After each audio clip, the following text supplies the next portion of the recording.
हिंदी में यूपीएससी की तैयारी से संबंधित प्रोग्राम्स को देखने के लिए सब्सक्राइब करें स्टडी IQ IAS हिंदी। नमस्कार दोस्तों, मैं हूं डॉक्टर पंकज मिश्रा और हम लोग इंडियन पॉलिटी के प्रीवियस ईयर क्वेश्चन पेपर्स को डिस्कस कर रहे हैं इस वीडियो श्रृंखला में। आज विधायिका के बचे हुए प्रश्नों पर हम लोग चर्चा करेंगे और इसमें हम लोग पहला प्रश्न देखते हैं। जो पहला प्रश्न आया हुआ है वह प्रश्न आपसे पूछ रहा है कि भारत में संसदीय प्रणाली की सरकार है, यानी कि पार्लियामेंट्री फॉर्म ऑफ गवर्नमेंट है, क्योंकि लोकसभा जनता द्वारा प्रत्यक्ष रूप से निर्वाचित होती है। दूसरा, संसद संविधान में संशोधन कर सकती है। तीसरा, राज्यसभा को भंग नहीं किया जा सकता। और चौथा, मंत्रिपरिषद लोकसभा के प्रति उत्तरदायी होती है।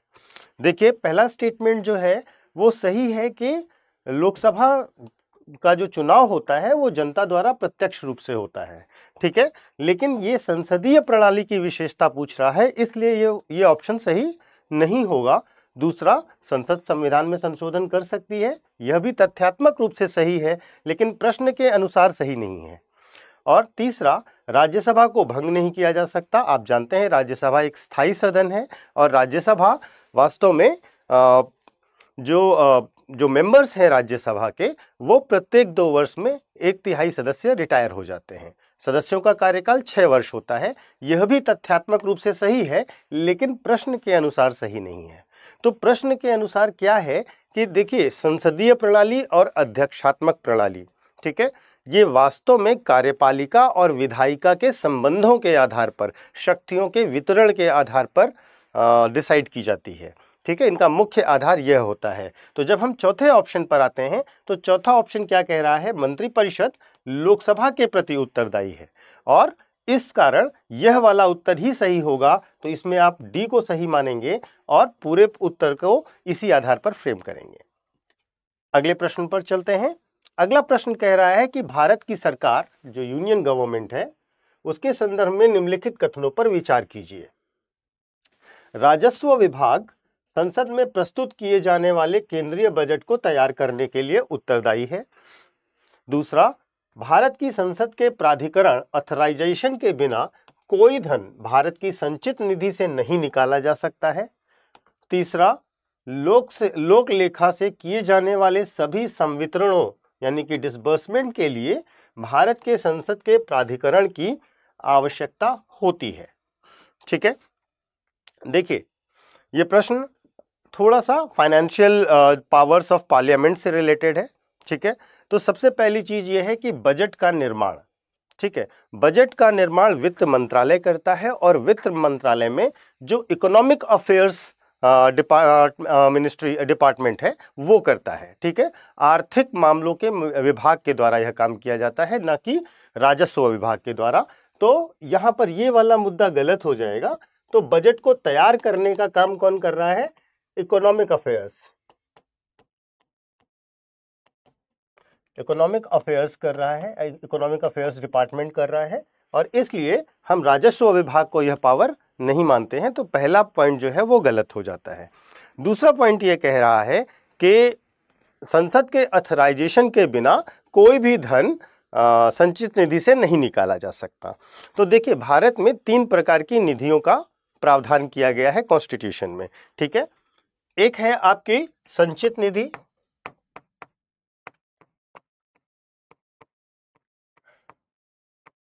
दूसरा है लोक लेखे या लोक लेखा निधि और तीसरी है आकस्मिक निधि,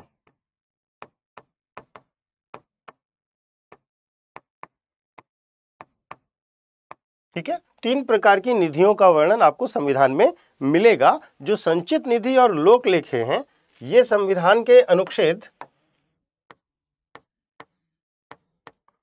266 में है। दोनों ही अनुच्छेद 266 में वर्णित किए गए हैं और जबकि जो आकस्मिक निधि है वह अनुच्छेद 267 में दी गई है, ठीक है। इतनी बात क्लियर है। जो पॉइंट है, जो आपका सेकंड पॉइंट है, वो ये कह रहा है कि संचित निधि से कोई भी धन नहीं निकाला जा सकता संसद के ऑथराइजेशन के बिना। ठीक है, तो संविधान का अनुच्छेद 114 ये कहता है कि भारत की संचित निधि से कोई भी धन निकालने के लिए आपको जो है एक एप्रोप्रिएशन बिल पास करना होगा। ठीक है, तो अनुच्छेद 114 इसका अनुसमर्थन कर रहा है, इस वजह से यह पॉइंट तो सही है। ठीक है, अनुच्छेद 114 ये कह रहा है कि अगर आप without appropriation you can not withdraw a single penny from the consolidated fund of India. तो भारत की संचित निधि से कोई भी धन अगर आपको निकालना है तो आपको एक एप्रोप्रिएशन बिल पास करना पड़ेगा, जो कि संसद के ऑथराइजेशन और संसद से पास होगा। तो इसके अनुरूप आप ये कह सकते हैं कि ये पॉइंट तो सही है।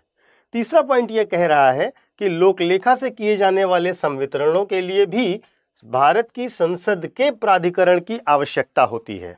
ठीक है, तो देखिए जो लोकलेखा है, ठीक है, उसके इससे जो खर्चे होते हैं, देखिए आप तीनों के बारे में थोड़ा सा समझ लीजिएगा।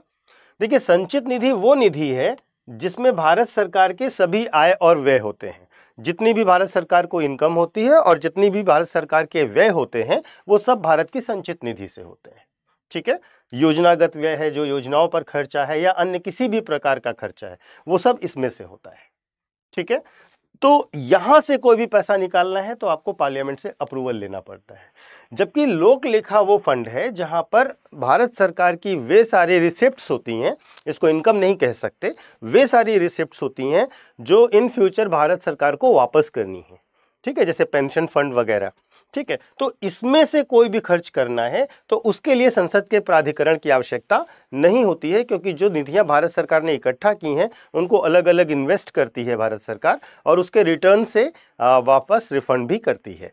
ठीक है, तो इसलिए ये वाला जो पॉइंट है, यह पॉइंट आपका गलत हो जाएगा। और आकस्मिक निधि के बारे में भी बता देते हैं। आकस्मिक निधि वो निधि है जो किसी आकस्मिक स्थिति के कारण, जब हम भारत सरकार को अचानक पैसा खर्च करना पड़ता है, जैसे मान लीजिए कि कोई महामारी आ गई या कोई बाढ़ आ गई, तो उसमें उस समय जो स्थिति है, तो उस समय की स्थिति के लिए क्योंकि हम संसद से ऑथराइजेशन लेने का टाइम नहीं है हमारे पास, तो ये राष्ट्रपति के डिस्क्रिशन पर होता है और वहां से पैसा खर्च कर दिया जाता है आकस्मिक निधि से। और जब संसद दोबारा बैठती है तो संसद उस पैसे को ऑथराइज करती है बाद में। ठीक है, तो आकस्मिक निधि के साथ यह प्रक्रिया चलती है, जबकि संचित निधि के साथ प्रक्रिया बिल्कुल सरल है कि आपको इसमें से कोई भी पैसा खर्च करना है तो आपको पहले अप्रूवल लेना पड़ेगा पार्लियामेंट से। ठीक है, तो इस नजरिए से आप देखेंगे तो पहला और तीसरा तो आपका गलत है, दूसरा स्टेटमेंट ही सही है। तो आप इस क्वेश्चन में, क्वेश्चन नंबर 68 में आप लगाएंगे केवल 2 पर, यानी कि सी ऑप्शन सही होगा। आगे बढ़ते हैं। अगला प्रश्न है कि निम्नलिखित में से कौन संसद की सबसे बड़ी समिति है। ठीक है, देखिए संसदीय समितियां जो होती हैं वो मोटे तौर पर 2 तरीके की होती हैं, ब्रॉडली 2 तरीके की होती हैं। ठीक है, एक स्थायी समिति होती है और दूसरी अस्थायी समिति होती है, एडहॉक कमिटीज होती हैं। संसदीय समितियों का कॉन्सेप्ट ये है कि संसदीय समितियां, देखिए संसद के पास हर चीज पर विचार करने के लिए और हर चीज पर गहनता से चर्चा करने के लिए उतना समय नहीं होता, तो इसीलिए संसदीय समितियां बनाई जाती हैं कि जिन विषयों पर हमें बहुत ही एक्सपर्ट तरीके से चीज़ों को एनालाइज करना है, उसके लिए एक डेडिकेटेड टीम बना दी जाए, समिति बना दी जाए और वह समिति उस कार्य को करे। ठीक है, तो ये है इसके पीछे का रीज़न। तो जो परमानेंट कमेटीज होती हैं, उन कमेटीज में लोक लेखा कमेटी होती है, प्राक्कलन समिति होती है, सार्वजनिक उपक्रमों पर समिति होती है, याचिकाओं पर समिति होती है, ये परमानेंट टाइप की कमेटीज हैं। ठीक है, ये कमेटीज हमेशा रहती हैं। परमानेंट कहने का मतलब क्या है, इन कमेटीज का इलेक्शन हर साल होता है इनके मेंबर्स का। ठीक है, तो इनका टर्म 1 साल का होता है, अगले साल के लिए फिर से चुन ली जाएंगी, ये हमेशा रहेंगी। क्वेश्चन इनके मेंबरशिप पर है। ठीक है, क्वेश्चन ये है कि इनमें कौन सी कमेटी है जिसमें सबसे ज्यादा मेंबर्स होते हैं। तो अगर हम देखें तो पब्लिक अकाउंट कमेटी जो है, जो लोक लेखा समिति है, ये सबसे इंपॉर्टेंट कमिटीज में आती है। ठीक है, और सीएजी इनके जो है लोक लेखा समिति के मेंबर भी होते हैं, एक्स ऑफिशियो मेंबर भी होते हैं। ठीक है, तो लोक लेखा समिति में 15 सदस्य जो है ये लोकसभा से होते हैं और 7 सदस्य राज्यसभा से होते हैं।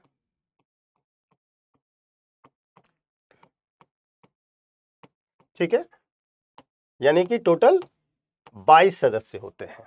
ठीक है, ये सरकार द्वारा किए गए बजट और जो ऑडिट रिपोर्ट होती है CAG, इन सब की जांच करती है। ठीक है, महत्वपूर्ण कमेटी है। इसके बाद होती है प्राक्कलन समिति है दूसरा ऑप्शन, जिसको एस्टीमेट कमेटी कहा जाता है। ठीक है, एस्टीमेट कमेटी में कुल 30 सदस्य होते हैं। ठीक है, इसमें 30 सदस्य होते हैं और सारे के सारे सदस्य लोकसभा से होते हैं।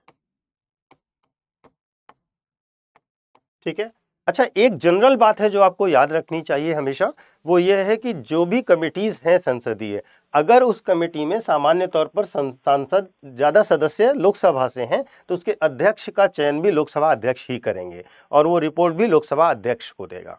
ठीक है, प्राक्कलन समिति जो होती है वो वास्तव में ये इंश्योर करती है कि जो भी एस्टिमेट्स बनाए गए हैं विभिन्न खर्चों के लिए, वे जो एस्टिमेट्स बनाए गए हैं उनमें प्रॉपर इकोनॉमी मेंटेन की जाए और उसमें बुद्धिमत्तापूर्ण ढंग से संसाधनों का प्रयोग किया जाए, उन चीज संबंधों में ये सलाह देती है। इसमें सामान्य तौर पर जो होता है वो सत्ता पक्ष का ही कोई सांसद इसका अध्यक्ष होता है, जबकि लोक लेखा समिति में विपक्ष का सांसद जो है वो अध्यक्ष होता है। ठीक है, तो इसमें होते हैं 30 मेंबर्स। जो सार्वजनिक उपक्रमों पर समिति है, यह समिति बाद में बनी। ठीक है, यह समिति बाद में बनी और यह समिति बनी कृष्ण मेनन समिति की अनुशंसा पर, committee on public undertaking, COPU बोलते हैं इसको। ठीक है, इसमें भी 15 सदस्य लोकसभा से होते हैं, 15 सदस्य लोकसभा से होते हैं और 7 सदस्य राज्यसभा से होते हैं। ठीक है, यानी कि टोटल 22 सदस्य होते हैं। ठीक है, यह कमेटी क्या करती है? यह कमेटी बेसिकली जो सार्वजनिक उपक्रम है भारत सरकार के, उन उपक्रमों की नीतिगत सलाह और सहायता करती है। ठीक है, उनके डे टू डे बिजनेस में इसका कोई इंटरफेरेंस नहीं होता। जो नीतिगत निर्णय हैं उस संबंध में सलाह देती है और जो हाईएस्ट पोस्ट वाले ऑफिशियल्स हैं उनके अपॉइंटमेंट के लिए रिकमेंडेशन देती है। बेसिक काम इस समिति का यह है। इसके बाद तीसरी है याचिकाओं पर समिति। देखिए, जो याचिकाओं पर समिति होती है वो संसद के दोनों सदनों की, अर्थात लोकसभा और राज्यसभा दोनों की अलग अलग होती है। ठीक है, ये कॉमन समिति नहीं है। ठीक है, और दोनों जगहों पर 15-15 सदस्य होते हैं इस कमेटी में। ठीक है, मतलब लोकसभा में भी 15 सदस्यीय कमेटी होगी और राज्यसभा में भी 15 सदस्यीय एक कमेटी होगी। ठीक है, तो प्रश्न के अनुसार अगर हम देखें कि सबसे बड़ी समिति कौन सी है, तो निश्चित तौर पर इसका उत्तर आपको क्लियरली दिखाई दे रहा होगा कि यह है प्राक्कलन समिति, जिसमें 30 सदस्य हैं। ठीक है, तो यहां से आप कमेटी सिस्टम के बारे में भी थोड़ा समझ गए। अगले प्रश्न पर चलते हैं और अगला प्रश्न यह कह रहा है कि यदि राज्यसभा द्वारा धन विधेयक में पर्याप्त संशोधन किया जाता है तो क्या होगा। ठीक है, देखिए, धन विधेयक और राज्यसभा की भूमिका, इस पर कल हमने आपसे चर्चा की थी। कल के वीडियो में, पिछले वीडियो में, आप जो PYQ का वीडियो है उसमें आप देखेंगे तो उसमें मैंने आपको बिल्कुल स्पष्ट तौर पर बताया था कि जब धन विधेयक राज्यसभा में भेजा जाता है और राज्यसभा केवल एक काम कर सकती है कि उसे 14 दिन तक, 14 डेज तक विथहोल्ड कर ले। इसके सिवा वो रिजेक्ट करे या एक्सेप्ट करे, वो एक्सेप्टेड ही है। इसके सिवा जो चौथा ऑप्शन था कि वो विद रिकमेंडेशन विद सजेशन वापस भेज दे। जब भी वो विद सजेशन वापस भेज दे रही है, इसका मतलब ये नहीं है कि लोकसभा को उसको कंसीडर करना है या नहीं करना है, एडजस्ट करना है या नहीं करना है, कोई भी इसका रेफरेंस नहीं है। सिंपल बात यह है कि लोकसभा चाहे तो इनकी बात को मान ले, चाहे तो इनकी बात को ना माने, पास माना जाएगा। ठीक है, तो सिंपली क्या है, ये स्थिति है और इस पर हम लोगों ने कल चर्चा विस्तृत कर रखी थी, इसलिए इस पर हम बहुत देर तक चर्चा नहीं करेंगे। हम आपको पिछला रेफरेंस इसलिए बता दिए। तो देखिए, पहला ऑप्शन क्या कह रहा है? पहला ऑप्शन कह रहा है लोकसभा अभी भी राज्यसभा की सिफारिशों को स्वीकार या अस्वीकार करके विधेयक के साथ आगे बढ़ सकती है। दूसरा, लोकसभा आगे विधेयक पर विचार नहीं कर सकती। तीसरा, लोकसभा पुनर्विचार के लिए विधेयक को राज्यसभा भेज सकती है। चौथा, राष्ट्रपति विधेयक पारित करने के लिए संयुक्त बैठक बुला सकते हैं। ठीक है, कल मैंने आपको संयुक्त बैठक के लिए भी बताया था कि यह साधारण विधेयक के लिए है, धन संबंधी विधेयकों के लिए यह नहीं है। ठीक है, और संविधान संशोधन विधेयकों के लिए भी ज्वाइंट सेशन का प्रोविजन नहीं किया गया है। तो अब आप देखिए, सिंपली यह है कि आगे विचार नहीं कर सकती, इसका कोई सेंस नहीं है। आपको ये पता है कि अब क्या करेगी वो, या तो वो उसको स्वीकार कर ले या अस्वीकार कर ले और बिल को पास हो मान लिया जाएगा। ठीक है, तो ए ऑप्शन ही सही है। बाकी तीनों ऑप्शन, इस पर हम लोगों ने कल चर्चा भी करी है और उस हिसाब से अगर आप देखेंगे तो इसका बेहतर आंसर आपको खुद ही पता चल जाएगा। ए ही इसका करेक्ट आंसर होगा। आगे बढ़ते हैं, नेक्स्ट क्वेश्चन पे चलते हैं। अगला प्रश्न यह कह रहा है कि निम्नलिखित कथनों पर विचार कीजिए। राज्यसभा के सभापति और उपाध्यक्ष उस सदन के सदस्य नहीं होते। ठीक है, दूसरा पॉइंट, जबकि संसद के दोनों सदनों के नामित सदस्यों को राष्ट्रपति चुनाव में कोई मतदान अधिकार नहीं है, उन्हें उपराष्ट्रपति के चुनाव में मतदान का अधिकार है। आपको बताना है कि इन दोनों में से कौन से या कौन सा सही है। तो देखिए, सबसे पहली चीज, राज्यसभा के सभापति और उपाध्यक्ष उस सदन के सदस्य नहीं होते हैं। ठीक है, देखिए जो राज्यसभा का कॉम्पोजिशन है, ठीक है, वहां के जो सभापति और उपसभापति हैं, तो जो राज्यसभा का सभापति है ना, वो है उपराष्ट्रपति। जो राज्यसभा के सभापति होते हैं वे भारत के उपराष्ट्रपति होते हैं। कहा जाता है ना कि उपराष्ट्रपति राज्यसभा के पदेन अध्यक्ष होते हैं।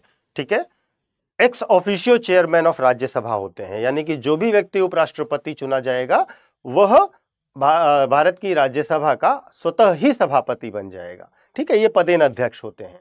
और जो उपराष्ट्रपति होते हैं इनका चुनाव लोकसभा और राज्यसभा के सभी सदस्यों द्वारा किया जाता है, जिसमें आप proportional representation by means of single transferable vote methodology का इस्तेमाल करते हैं। ठीक है, तो ये राज्यसभा के सदस्य नहीं होते। ठीक है, इन्हें चुना जाता है लोकसभा और राज्यसभा दोनों के द्वारा। ठीक है, लेकिन जहां तक उपसभापति का बात है, तो अनुच्छेद 89 कहता है कि जितना जल्दी संभव हो सदन अपने लिए उपसभापति का चुनाव करेगा जैसे ही ये पोस्ट खाली होगी। जो राज्यसभा के उपसभापति होते हैं उनका चुनाव अवश्य ही वहां के सदस्यों में से होता है।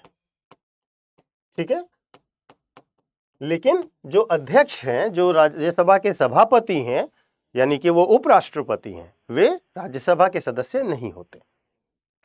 दूसरा पॉइंट यह कह रहा है कि दोनों सदनों के नामित सदस्यों को राष्ट्रपति चुनाव में मतदान का अधिकार नहीं है, उन्हें उपराष्ट्रपति के चुनाव में मतदान का अधिकार है। तो मैंने आपको अभी अभी बताया कि उपराष्ट्रपति के चुनाव में लोकसभा और राज्यसभा के सभी सदस्य, सभी मतलब जो नॉमिनेटेड हैं और जो इलेक्टेड हैं, वो सभी सदस्य मतदान करेंगे। लेकिन अगर आप राष्ट्रपति के चुनाव के इलेक्टोरल कॉलेज की बात करेंगे, ठीक है, अगर आप प्रेसिडेंट के इलेक्टोरल कॉलेज की बात करेंगे तो आपको पता चल जाता है कि इसमें लोकसभा, राज्यसभा और विधानसभा, ठीक है, इनके सभी इलेक्टेड मेंबर्स, सभी निर्वाचित सदस्य मतदान करते हैं।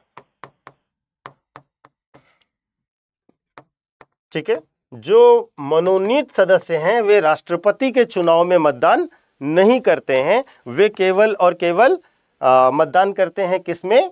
वे मतदान करते हैं राष्ट्रपति के चुनाव में। तो जो नॉमिनेटेड मेंबर हैं वे और जो इलेक्टेड मेंबर हैं वे सब मिलकर चुनाव किसका करेंगे? उपराष्ट्रपति का। लेकिन इसमें विधानसभाओं का प्रतिनिधित्व नहीं है उपराष्ट्रपति के चुनाव में।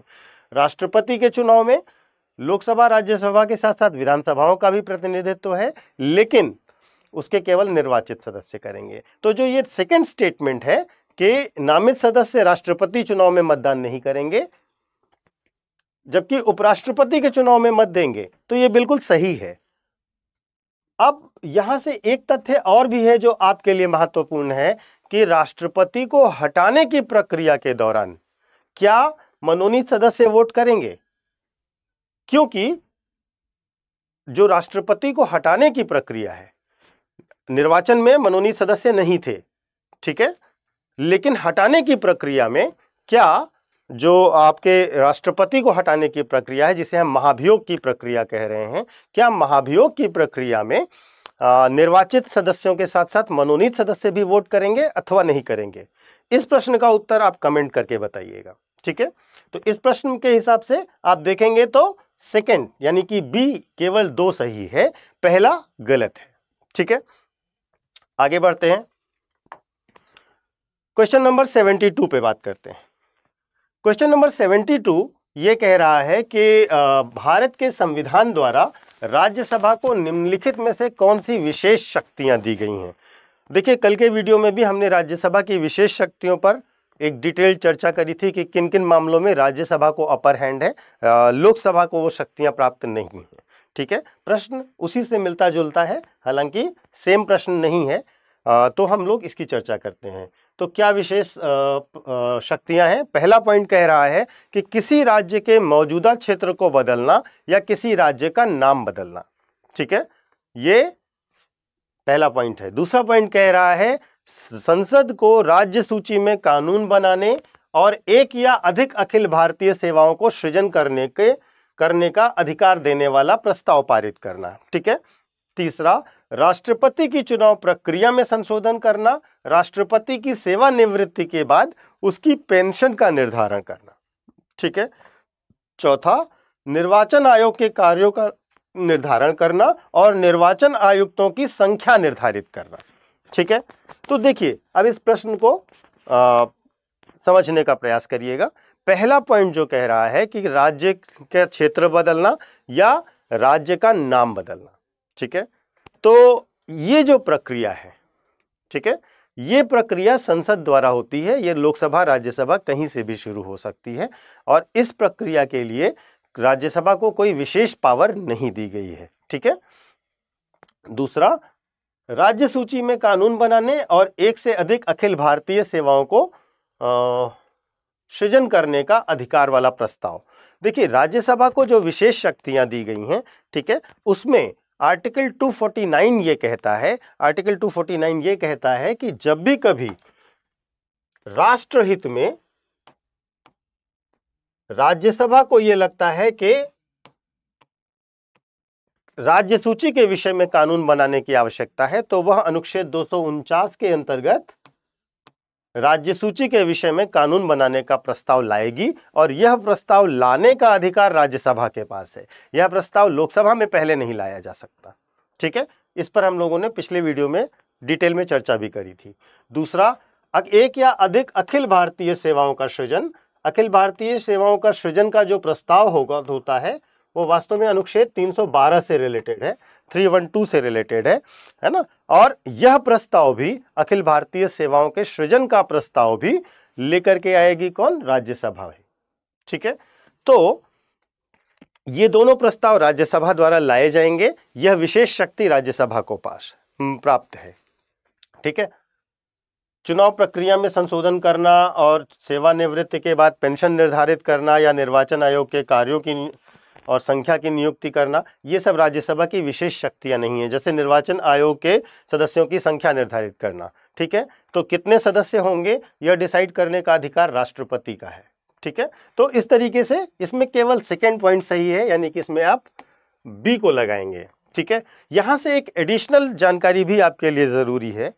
वह जानकारी यह जरूरी है कि स्वतंत्रता के बाद और संविधान लागू होने के बाद नई अखिल भारतीय सेवाओं के सृजन के संबंध में कौन सा कब प्रस्ताव लाया गया था, पहली बात। और दूसरी बात यह है कि कितनी अखिल भारतीय सेवाओं के सृजन करने का प्रस्ताव लाया गया था और कौन सी सृजित हुई। ठीक है, यह प्रश्न देखिए, पीवाईक्यू करने का उद्देश्य क्या है? पीवाईक्यू करने का उद्देश्य है कि जितने पॉइंट्स आए थे उन सारे पॉइंट्स को आपको समझना है, केवल उत्तर नहीं जानना है, और उसके बैकग्राउंड और एसोसिएटेड इंफॉर्मेशन को भी आपको कलेक्ट करना होगा, तब पीवाईक्यू करने का ही फायदा है। ठीक है, अदरवाइज क्वेश्चन देखा और आंसर देखा, ये पीवाईक्यू का तरीका नहीं है। पीवाईक्यू का मतलब आपको हर एक पॉइंट अब अगला क्वेश्चन के तौर पर हो सकता है, तो आपको हर एक पॉइंट समझ में आना चाहिए, प्लस उसके साथ साथ उससे एसोसिएटेड जो फैक्ट्स हैं, उसके साथ जुड़ी हुई जितनी जानकारियां हैं, उनको भी आपको कलेक्ट करना पड़ेगा उसी के साथ साथ। ठीक है, तो क्या अपडेट हुआ है वो भी आपको पता होना चाहिए, तो इसको भी आप बताएंगे और इसको भी आप कमेंट करके बताएंगे। नेक्स्ट प्रश्न पर आते हैं। नेक्स्ट प्रश्न है प्रश्न नंबर 73। ये कह रहा है कि भारत में सार्वजनिक वित्त पर संसदीय नियंत्रण के निम्नलिखित में से कौन से तरीके हैं। ठीक है, जो पब्लिक फाइनेंस है उस पर पार्लियामेंट्री कंट्रोल कैसे करती है। ठीक है, तो सबसे पहली चीज ये कह रहे हैं कि संसद के समक्ष वार्षिक वित्तीय विवरण रखना, एनुअल फाइनेंशियल स्टेटमेंट, यानी कि जिसको आप बजट कहते हैं बोलचाल की भाषा में, संविधान में जिसको 112 में एनुअल फाइनेंशियल स्टेटमेंट कहा गया है, उसको रखना। तो आपको पता है कि भारत के संविधान यह प्रावधान करता है कि प्रतिवर्ष बजट राष्ट्रपति के नाम से वित्त मंत्री प्रस्तुत करते हैं। तो पहला स्टेटमेंट सही है आपका। दूसरा, विनियोग विधेयक पारित होने के बाद ही संचित निधि से धन की निकासी। अभी मैंने आपको पिछले क्वेश्चंस में बताया है कि अगर संचित निधि से कोई भी पैसा निकालना है तो आपको विनियोग विधेयक पारित करना पड़ेगा, और यह भी स्टेटमेंट सही है। तीसरा, अनुपूरक अनुदान और लेखानुदान के प्रावधान। ठीक है, लेखानुदान और अनुपूरक अनुदान, ये दोनों चीजें संसद से पास करानी होती हैं। ठीक है, लेखानुदान क्या होता है? लेखानुदान ये होता है कि बजट, देखिए बजट आपका जो पास हो रहा है, जो बजट आपका पारित हो रहा है, वो पेश तो आपका 1 फरवरी को हो रहा है, लेकिन पास होते होते उसमें 2-2.5 महीने लग जाते हैं। ठीक है, पहले 28 फरवरी को प्रस्तुत किया जाता था, मोदी गवर्नमेंट ने इसको 1 फरवरी से शुरू किया था। तो होता क्या था कि जब 2-2.5 महीने बीत जाने का समय लग जाता था, इतना समय लग गया है आपका बजट केवल पारित होने में, लेकिन हमारा फाइनेंशियल ईयर 1 अप्रैल से शुरू हो चुका है। तो वास्तव में क्या होता था कि 31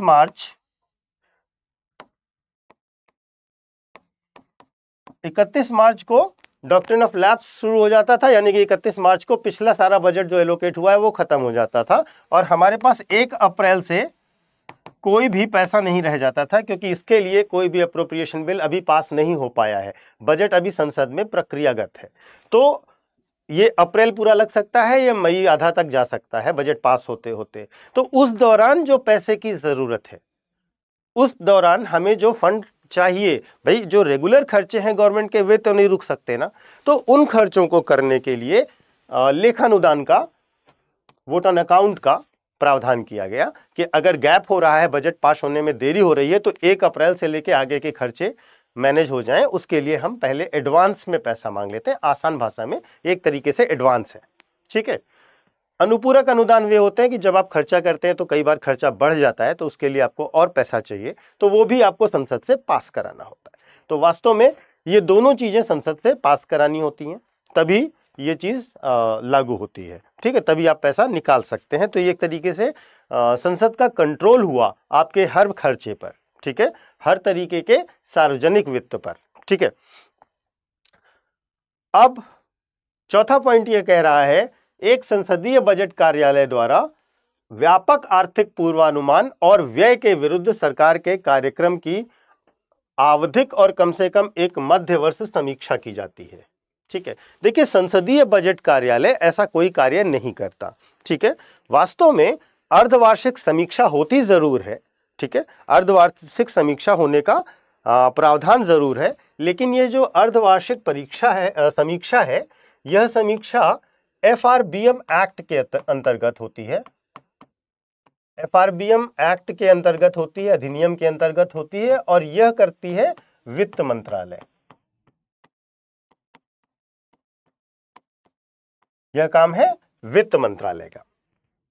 ठीक है, और आखिरी है संसद में, तो यह पॉइंट आपका चौथा गलत हो गया। अगला पॉइंट है संसद में वित्त विधेयक को पेश करना, यह भी आवश्यक है और होता है हमेशा। वित्त विधेयक भी संसद से पारित होने के बाद ही लागू होता है। ठीक है, तो 1, 2, 3 और 5 सही है। तो आप ऑप्शंस में देखेंगे तो पहला ऑप्शन जो है 1, 2, 3 और 5, यही इसका करेक्ट आंसर होगा। अगले प्रश्न की ओर चलते हैं।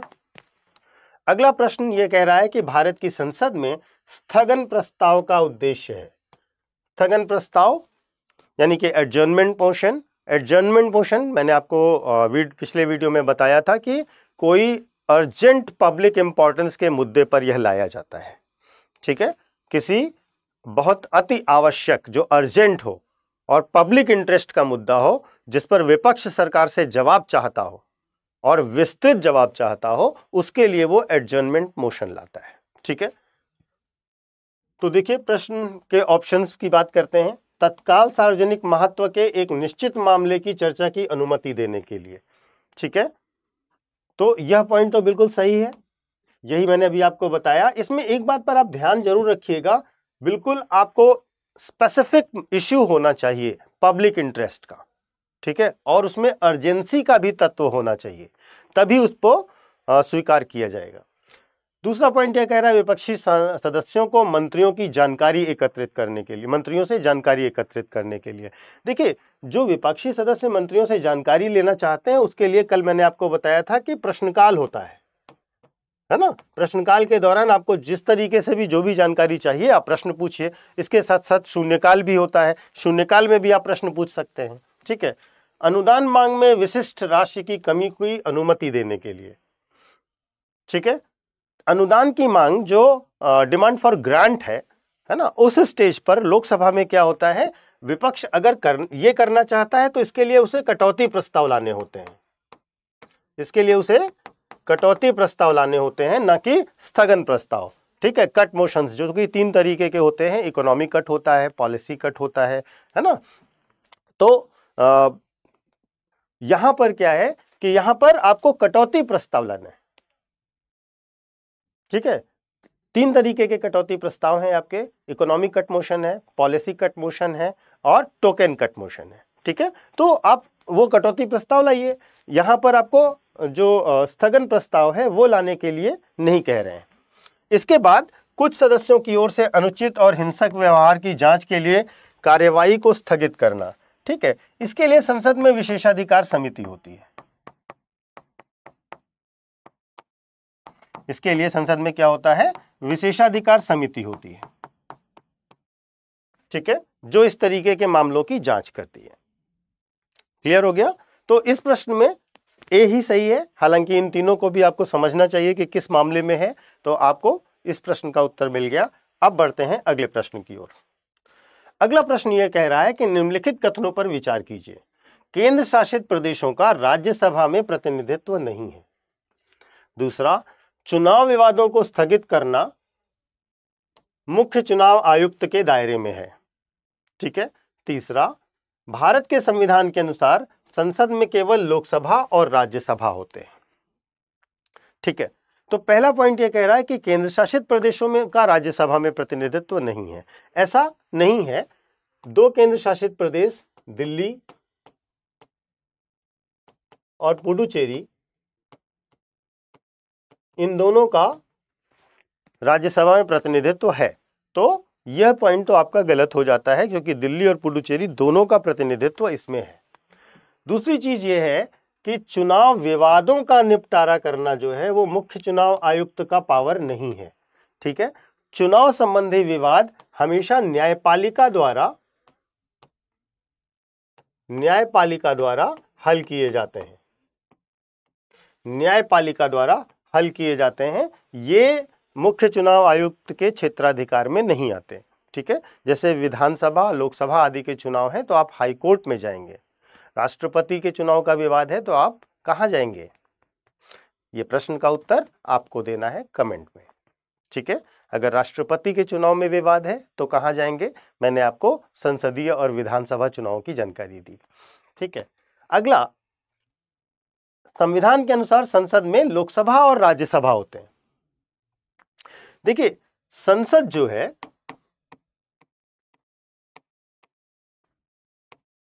इसके 3 कंपोनेंट हैं। पहला है राष्ट्रपति, दूसरा है लोकसभा और तीसरा है राज्यसभा, ठीक है। राष्ट्रपति, लोकसभा और राज्यसभा। राष्ट्रपति जो है वो भारतीय संसद का अभिन्न अंग है, ये ध्यान रखिएगा। देखिए संसद का काम क्या है, क्यों है, ये भी मैं आपको समझा देता हूं। संसद का क्या काम है? संसद का काम है विधायन यानी कानून बनाना। ठीक है, अब अगर ये कानून बना रहे हैं, विधायन कर रहे हैं, तो कानून बनाने की प्रक्रिया चाहे यहां से शुरू हो चाहे यहां से शुरू हो, अगर वो यहां से शुरू होगी तो यहां जाएगी और यहां से जाने के बाद यहां जाएगी। जब तक राष्ट्रपति उस पर साइन नहीं करेंगे तब तक कानून नहीं बन सकता। जब तक कोई भी प्रस्ताव लोकसभा या राज्यसभा में है, ठीक है, तब तक वो केवल बिल है, तब तक वो केवल विधेयक है। ठीक है, और जब राष्ट्रपति इस पर साइन कर देंगे तब वो एक्ट बनेगा, तब वो कानून बनेगा। ठीक है, तो बिल से कानून बनने की प्रक्रिया में बिना राष्ट्रपति के आप कर ही नहीं सकते, तो ये विधायिका का अभिन्न अंग है। ठीक, तो अगर आप ये कहते हैं कि संसद में लोकसभा और राज्यसभा होती है तो ये बिंदु गलत हो जाएगा आपका। ठीक है, तो पहला भी गलत है, दूसरा भी गलत है, तीसरा भी गलत है। प्रश्न आपसे पूछ रहा है कौन सा सही नहीं, कौन से सही हैं, तो ये भी सही है, मतलब कोई सही नहीं है, तो आप डी लगा दीजिए। ठीक है, तीनों स्टेटमेंट गलत है तो तीनों सही नहीं है ना, तो आप डी लगा सकते हैं। अगले प्रश्न पर चलते हैं। अगला प्रश्न यह है, लोकसभा अध्यक्ष के पद के बारे में निम्नलिखित कथनों पर विचार कीजिए। लोकसभा अध्यक्ष राष्ट्रपति के प्रसाद पर्यंत पद पर रहता है। दूसरा, चुनाव के समय उन्हें सदन का सदस्य होने की आवश्यकता नहीं है, क्योंकि चुनाव के 6 महीने के भीतर उन्हें सदन का सदस्य बनना होगा। तीसरा, यदि वह इस्तीफा देना चाहता है तो उसे अपने इस्तीफे को उपाध्यक्ष को संबोधित करके देना होगा। ठीक है, तो चलिए इस पर चर्चा कर लेते हैं। देखिए, जो लोकसभा अध्यक्ष है, ठीक है, उसका चुनाव लोकसभा के सदस्य करते हैं। ठीक है, तो उसका जो चुनाव हो रहा है, पहली बात तो वो राष्ट्रपति द्वारा चुनाव नहीं हो रहा है, उसका निर्वाचन नहीं हो रहा, नियुक्ति हो रही है। तो जो चुनाव है वो लोकसभा के सदस्य कर रहे हैं। ठीक है, और उसे जो पद से हटाना है, ठीक है, यह भी लोकसभा के सदस्य कर रहे हैं, तो इसमें राष्ट्रपति की कोई भूमिका ही नहीं है। तो अगर हम ये कह रहे हैं कि राष्ट्रपति के प्रसाद पर्यंत रहता है तो राष्ट्रपति की कोई भूमिका ही नहीं है, इसलिए यह स्टेटमेंट तो आपका गलत हो जाता है। दूसरा, चुनाव के समय उन्हें सदन का सदस्य होने की आवश्यकता नहीं है, लेकिन चुनाव के 6 महीने के भीतर उन्हें सदन का सदस्य बनना होगा। ठीक है, देखिए कैसे होता है लोकसभा के अध्यक्ष का चुनाव। जब भी नई लोकसभा गठित होती है, नया चुनाव हुआ, लोकसभा का चुनाव हुआ, लोकसभा गठित हुई। अब जब नई लोकसभा गठित हो गई है तो सबसे पहले उसके मेंबर्स बैठेंगे और अंतरिम अध्यक्ष का चुनाव कर, अंतरिम अध्यक्ष उनमें से नियुक्त किया जाएगा, उसका चुनाव नहीं होता है। ठीक है, अंतरिम अध्यक्ष चुना जाएगा। ठीक है, प्रोटेम स्पीकर जिसको कहते हैं, जो वरिष्ठतम सदस्य होता है। अब यह अंतरिम अध्यक्ष क्या करता है? इस अंतरिम अध्यक्ष का मूलभूत काम यह है कि इन सदस्यों में से ही किसी सदस्य का चुनाव अध्यक्ष के रूप में करवाए। ठीक है, तो लोकसभा अध्यक्ष सदैव लोकसभा का सदस्य होता है। जिस दिन वो लोकसभा का सदस्य नहीं रह जाएगा, वो लोकसभा का अध्यक्ष भी नहीं रह जाएगा। ठीक है, और उसका चुनाव भी नई लोकसभा के सदस्यों में से ही हो रहा है। ठीक है, तो यह कहना कि उसे सदन का सदस्य होने की आवश्यकता नहीं है, यह गलत है। चुनाव के 6 महीने के भीतर उसे सदस्य बनना होगा, यह भी गलत है। यद्यपि यह बिंदु किसके लिए सही होता, अगर हम इस बिंदु को किसके लिए सही माने, यह प्रश्न होता, तो यह सही हो सकता है प्रधानमंत्री के लिए और मंत्रिपरिषद के लिए भी।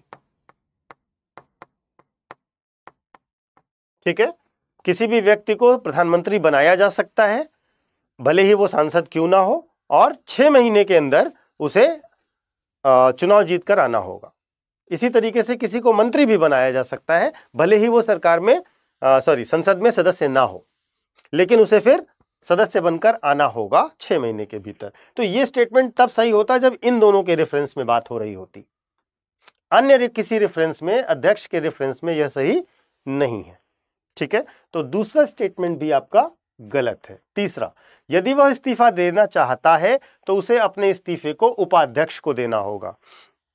ठीक है, देखिए वास्तव में परंपरा यह है कि जब आप रिजाइन करते हैं तो आप अपने सीनियर को देते हैं त्यागपत्र। लोकसभा एक सेपरेट इंस्टीट्यूशन है। ठीक है, एक अपने आप में अपनी एक सेपरेट आइडेंटिटी रखने वाली बॉडी है। लोकसभा अध्यक्ष के ऊपर कोई पद लोकसभा में नहीं है। ठीक है, तो लोकसभा अध्यक्ष को अगर त्यागपत्र देना है तो वो उपाध्यक्ष को देंगे। जैसे राष्ट्रपति को अगर अपना त्यागपत्र देना है तो वो किसको देंगे? उपराष्ट्रपति को देंगे। ठीक है, तो ये स्टेटमेंट आपका सही है। तो इसमें आपका 1 और 2 नहीं है, 3, केवल 3, बी ऑप्शन सही है। ठीक है, तो इसमें आपका केवल बी ऑप्शन सही है। ये प्रश्न आज के लिए मैंने लिए थे जो कि विधायिका से आए हुए पूर्व परीक्षा यूपीएससी के पूर्व पेपर में आए हुए क्वेश्चंस हैं।